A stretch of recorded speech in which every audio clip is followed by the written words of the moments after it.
Welcome, welcome everyone. How are you doing?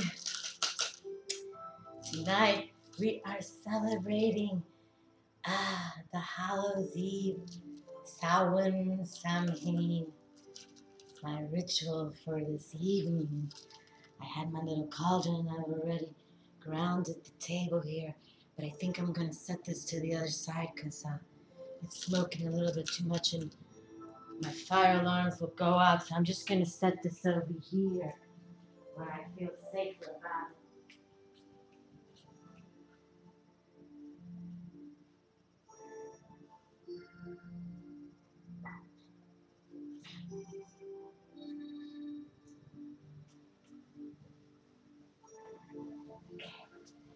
Alright, sorry for that interruption.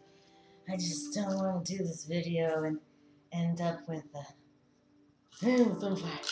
But I'm dressed up, got my crow feathers on, and I just wanted to set up my altar here, and I have little colors for this, time. And I wanted to show you I don't know if she's gonna, but my little frame here goes from Mona Lisa to a little skeleton. So we go from, death to rebirth. Okay, so if you see her kind of change, if she's supposed to, but it goes with sensitivity. So there's no battery or anything. It just does it as it does. Okay, well let me get my glasses on, and I'm gonna open up with a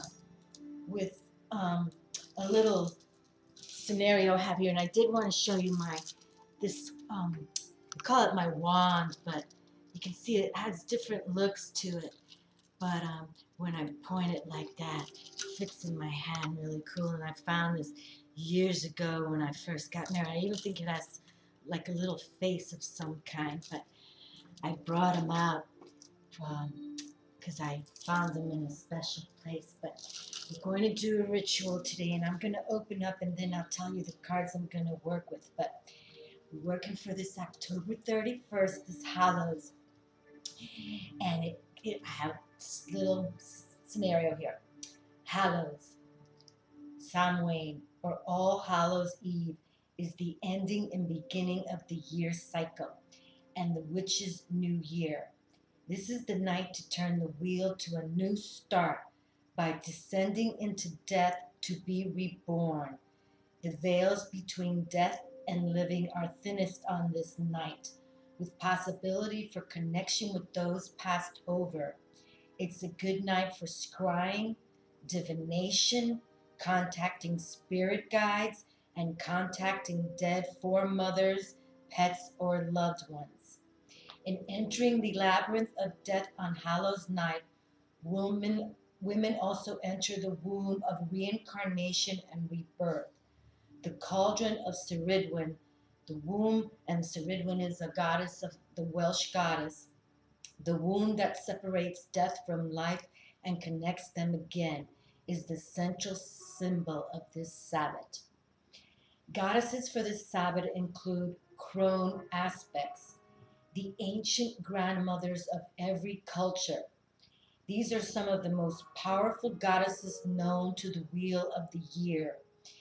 Some of them are Hecate from Greece, Kali, India, Oya, Africa, Sedna, Inuit, Copper Woman, Native American, Spider Grandmother, Native American, Baba Yaga, Russia, Yellowland Earth Queen, China, Yamaya, West Africa, Inanna and Irishikal, Sumerian, Ceridwen, Wales, Neptith, Egypt, Tara, Ireland, the Morrigan from Ireland, Hela and the Norns, Scandinavia, the Furies, Greece, the Fates, Greece, the Old Woman Who Never Dies, Native America, Persephone, Greece, Proserpina, Rome, Mother Hole, German, and Isis from Egypt. In Mexico, the Sabbath is dedicated to Tonantzin, Guadalupe, as El Dia de las Muertes, Day of the Dead, lasting a week. The series of ceremonies honors those who have died, including Los Angelitas. And Los Angelitas means little angels. A day for remembering dead children. In Egypt, the Sabbath is the Isia, Isis's search for Osiris and mourning for his death and loss. In Ireland, Hallows is the day of the Banshees, spirits who wail when a death occurs. And in Scandinavia, it is the rites of Hela, asking the goddess of the underworld to raise and release the dead. This Sabbath is also a night to remember our foremothers, both of women's family lines and of women's culture ones. Foremothers are named and invited into the circle, and in remembrance of the World War II Holocaust in Europe and the burning times of the 13th to 17th centuries is made. In the burning times in Europe, an estimated 9 million witches and healers were executed by fire and hanging, driving the goddess religion deeply underground and disseminating healing knowledge and women's culture. In Italy, hundreds of women walked into the sea to drown rather than allow the Inquisition to jail and burn them. Many women spirituality participants have past life recalls of these times. Many women alive today were incarnated then. The emphasis at Hallows is not on bitterness, but on love and compassion and the understanding that what is gone is not lost, what dies is reborn.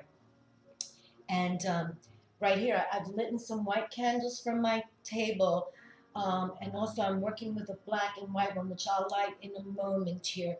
But the main goddesses for this Sabbath, for this Hallows Eve, for this Samhain is Samhain, however you pronounce it. For Earth is Hecate, the goddess of endings and beginnings from Greece. The air sign is Ceridwen, the goddess of rebirth and karma from Wales. The fire element is Kali, goddess of death and reclaiming from India. The water is Yamaya, goddess of all taking sea from the Yoruba, West Africa.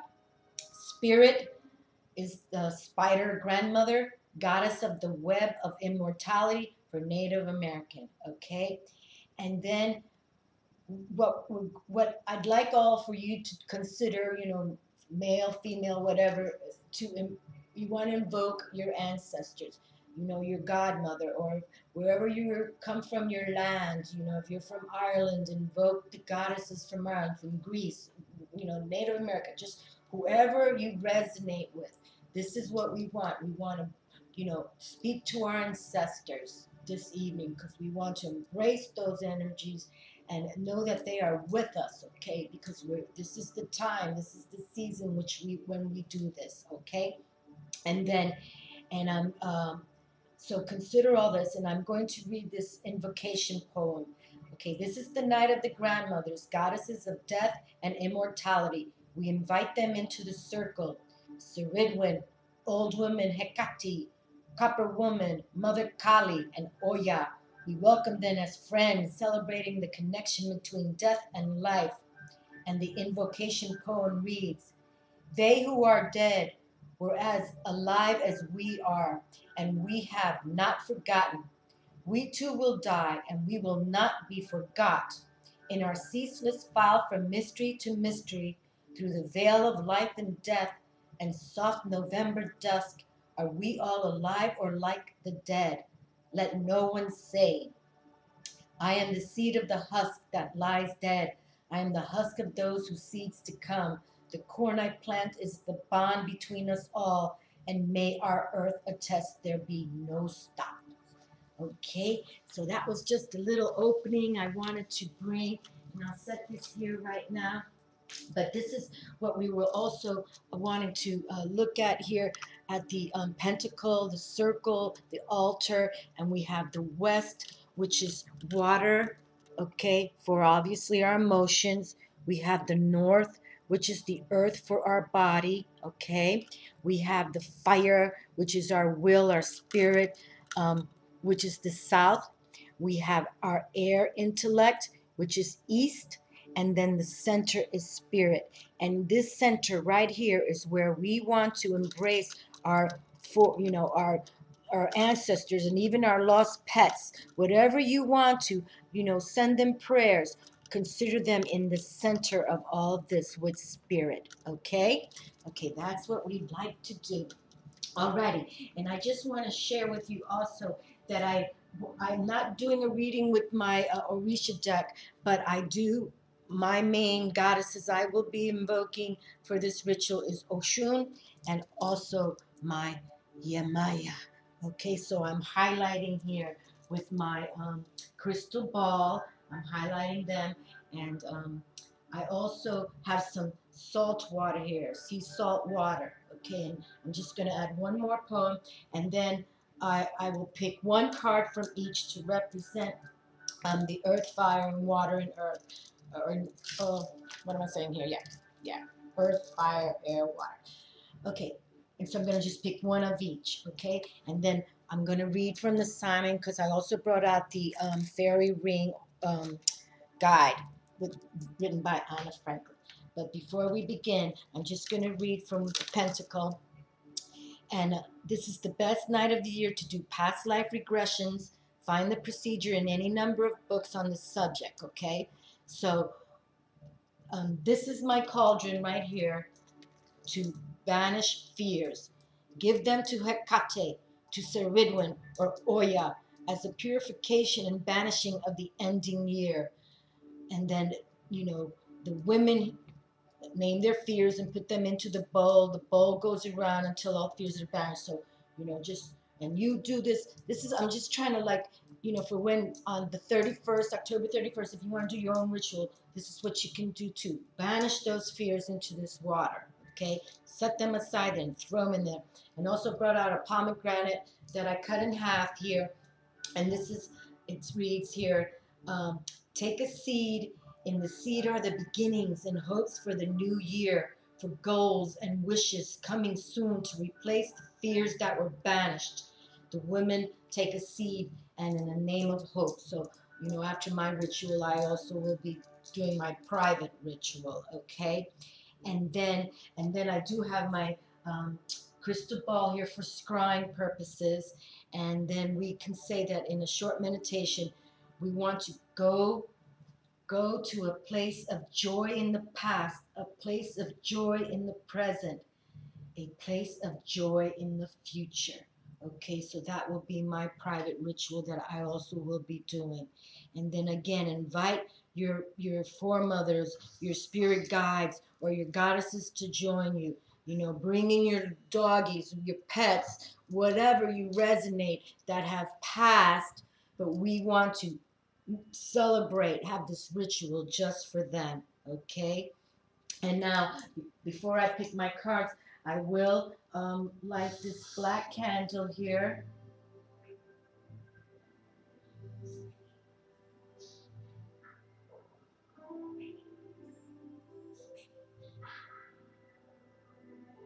Okay. And then I'll light the white one.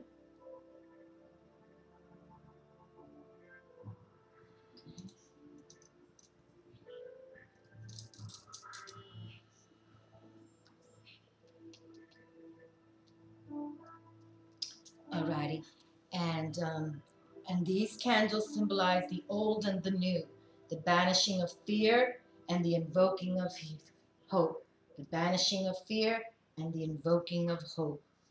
And the harvest and the plantings to come, death and life. At Hallows, we turn the wheel of the year and death.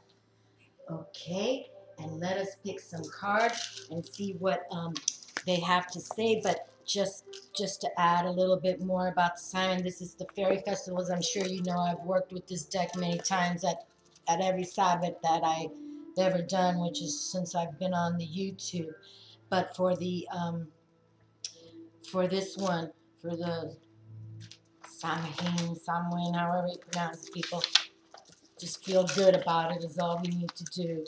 And the divinatory meaning for this card, and you can see it's a fairy mound, and we've got a crescent moon, and we've got some little bats flying there in the background. The card of Samhain indicates a powerful forces at work, leading to endings, change, the completion of a cycle, dissolution, and winding down. It may also mean ancestral contact, family or tribal ties, clairvoyance, and mediumship. So that's exactly what we're trying to do. We're trying to make that ancestral contact work for us in loving, compassionate ways. Loving, compassionate ways. Okay? And we'll stick that card right there on the wood pile. All right? So my first card, will bring this here, and I'm going to pick one from each, and then we'll close the reading. Okay? And I hope everyone's feeling good. And I think I still have said from the beginning, 2013 is going to be the best year. Let's make this happen, my friends. Let's make it happen.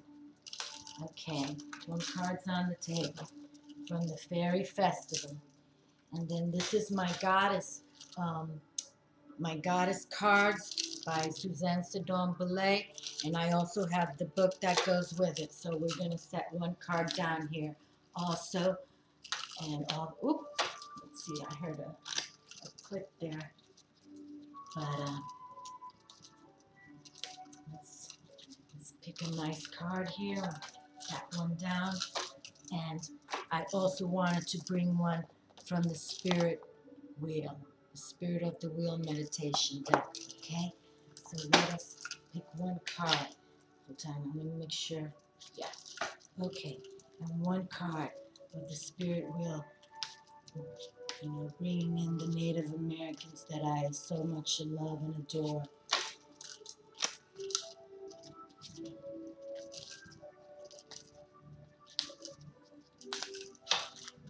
And I did not bring in my Isis deck, but I'm going to do a private ceremony with her. And I will pick the final disc from the runes. Okay, I'll pick the final saying from the runes. Okay, to begin with, we're looking at Morgan Le Fay. Oh my goodness gracious, what beautiful energies. We have the lady here with us, the lady of autumn, and isn't this fabulous? Oh, I've got the, thank you.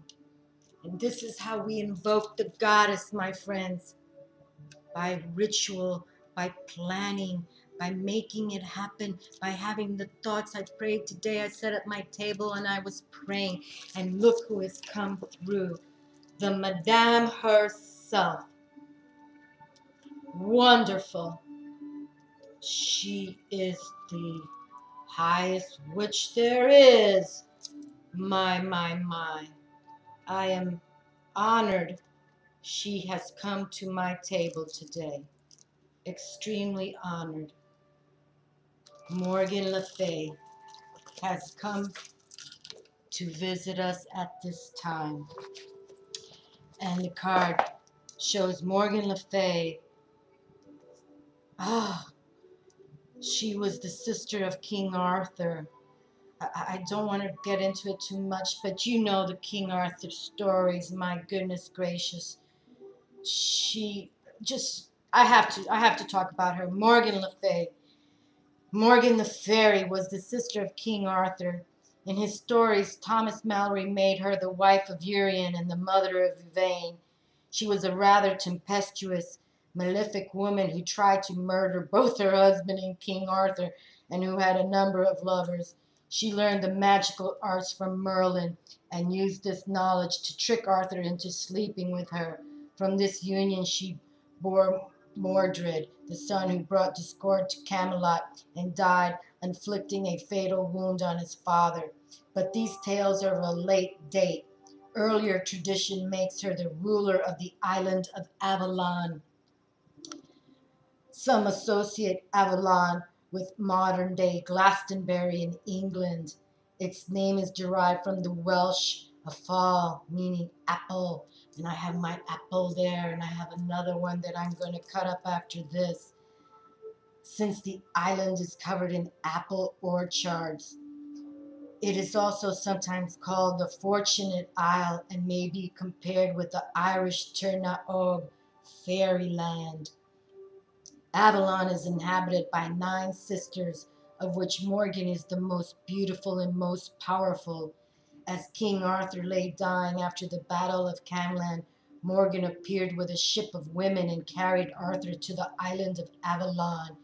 There he still lies with his knights under a fairy hill until Britain shall need him again. The island existed in legend long before the familiar Arthurian tales. In early Celtic legends, it could only be reached on a boat guided by the sea god Barinthus, and was a place fit only for the bravest and best. Morgan was a goddess of the Druids, perhaps related to Modron and Matrona, the Welsh divine mother goddess. She has aspects of maiden, mother, and crone. She is certainly related to the Lady of the Lake and to the fairy rulers of Enchanted Islands. Her name may be derived from the Welsh Mor, which in quotes is sea, S-E-A, and gang, a birth, born of the sea. Again, the name may arise from the Welsh Morguen mourning, white lady. The divinatory meaning: Morgan Le Fay is the mistress of occult knowledge. She indicates wisdom and power gained from study and experience combined. Depending on the surrounding cards, she may indicate aspiration and ambition, but also cunning and ruthless. She may represent a real woman in your life, an independent woman who covets success, who is passionate, sensual, and fond of possessions and pleasure, but also capable of being manipulative and controlling. I'm telling you, this is the witches of witches, my friends. And for all the pagans and Wiccans, you know who she is. And we still will give her much respect, right? We all have our light side and our dark side. Thank you, Morgan Le Fay, for coming to my table today on a ritual for Hallows Eve. And the goddess selected Sedna. Okay, hold on. I want to bring out the bigger picture. And this is my book, which I brought out for my full moon video that I just adored when everything was coming through with that one too. Sedna. Okay, and here we have Sedna, and which is, I'm just trying to see, the picture that they have is another one of Sedna. This might be a couple of them though, because some of the goddesses in this book, there's 2 or 3 paintings of them. But Sedna, the source of all nourishment. Here, if you can see her face there. Sedna, the source of all nourishment, is one of the best-known figures in Central Eskimo mythology. As a young woman, Sedna married a man, seabird. Oh, and see, this is a seabird that's flying through here right now.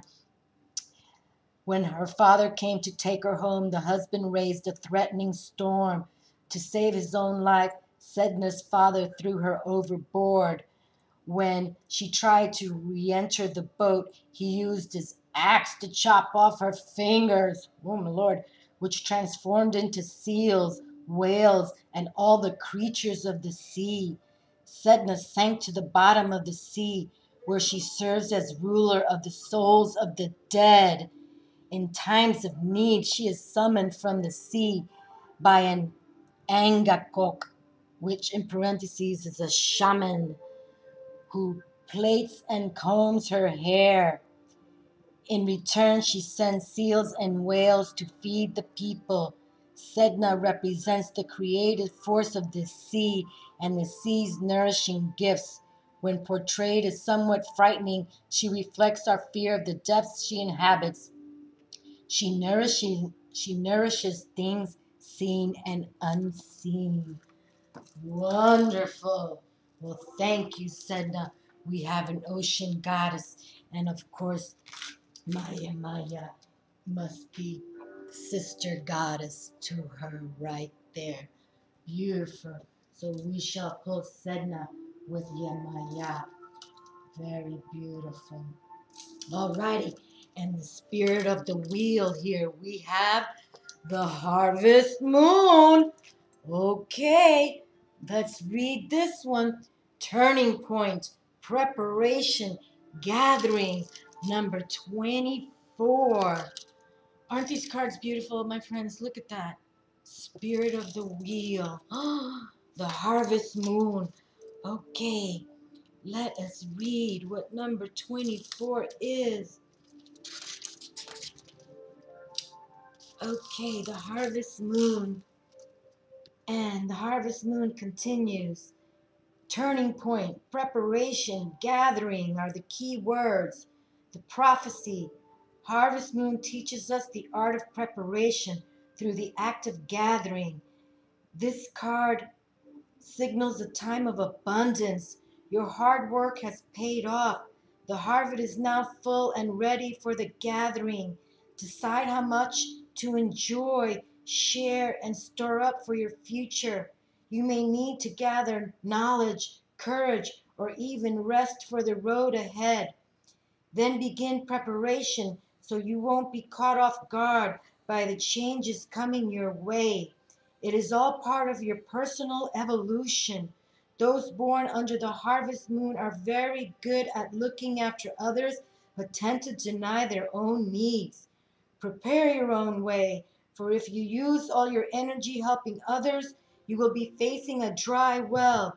Enjoy the fruits of this bountiful time and gather up what you will need for your future. And the prayer. Great Spirit, thank you for the gifts I receive in my life. I take this time to gather up what I need to prepare for the changes to come. Well, there you are, my friends. And 2 and 4 is 6. We know that's the lovers in the major tarot, and that has to do with harmonious relationships. So take care of yourselves because things are coming. Prepare, prepare, release and banish your fears and prepare, rest up. And we have our harvest colors here, autumn colors. Prepare, my friends, prepare. And here I brought up my runes again, which I just feel at this time they were necessitated. And we will pick one rune from the bottom here. And oh, I'm just feeling good that the goddesses are here. And I got my little black crow outfit on. Oh, and this is Rido.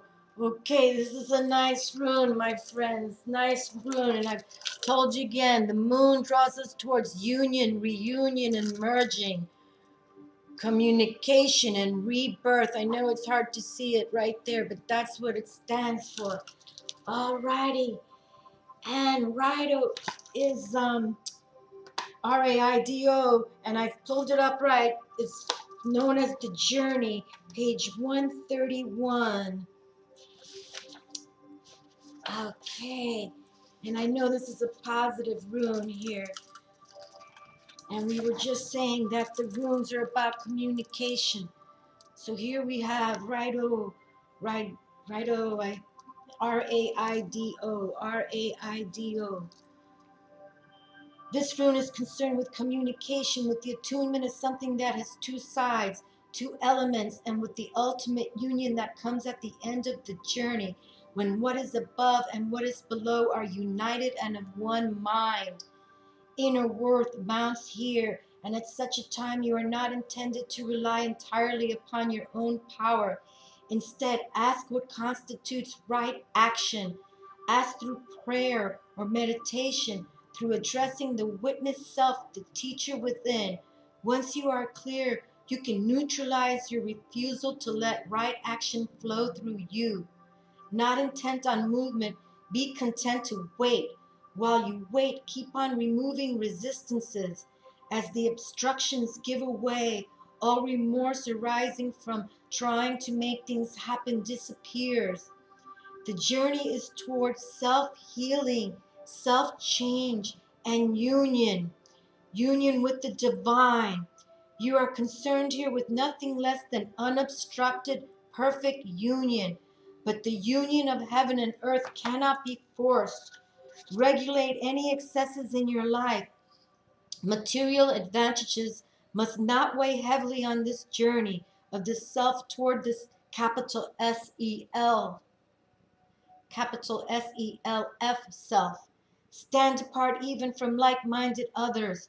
The notion of strength in numbers does not apply at such a time, for this part of the journey, the soul's journey, cannot be shared. Another of the cycle runes, Raido, carries within its form the rune of joy. For now the end is in sight.